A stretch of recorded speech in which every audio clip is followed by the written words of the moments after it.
magluluto tayo ng fish spinach. Napakadali. Ito ang aking mga sangkap. Garlic, cherry tomato chop, tapos syempre olive oil, and then ang fresh spinach. Ayan.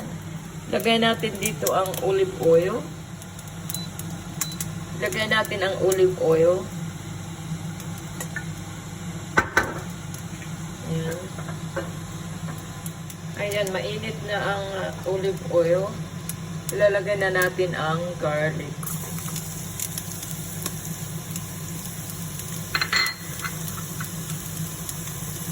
Ayan. Ayan lang. Ayan natin. Pagkatapos ng mag-ano na ang garlic. Brown.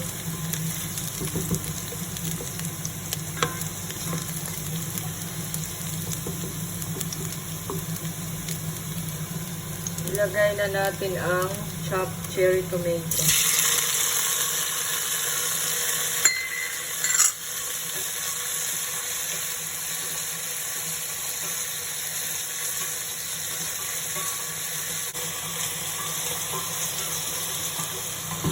Ayan, ano na siya, parang nag-juice na.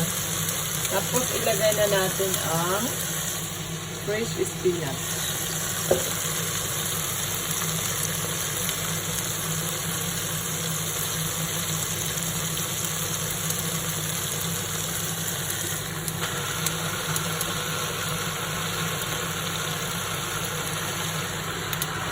Marami siyang tingnan, pero mamaya pag naluto na, wala na.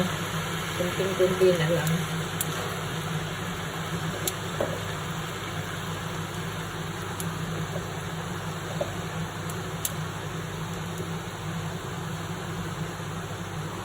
Wala itong ano ha, dito sa sabuan, lalagyan ng tubig. Kasi yung mag-ano nito, yung tubig mismo ng spinach. Marami siyang juice. Kaya hindi kailangan lagyan ng sabaw ng tubig. Ayan, halo-halo. Pagkatapos kong halo-haluin, diba, kanina punong-puno siya ngayon. Kunti na lang. Halo-halo ko na walang tubig yan. Hindi ko nilagyan ng tubig. Ang spinach ay napakaraming juice.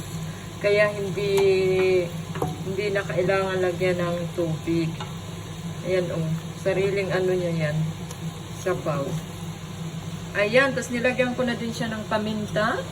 Ngayon lalagyan ko siya ng pampalasa. Ito.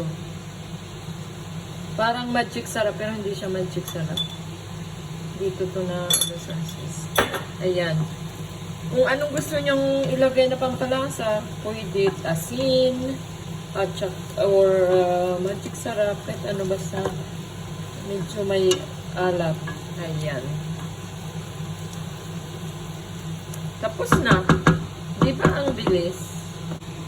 Ayan. Ang aking spinach with cherry tomato. Thank you for watching. Salamat.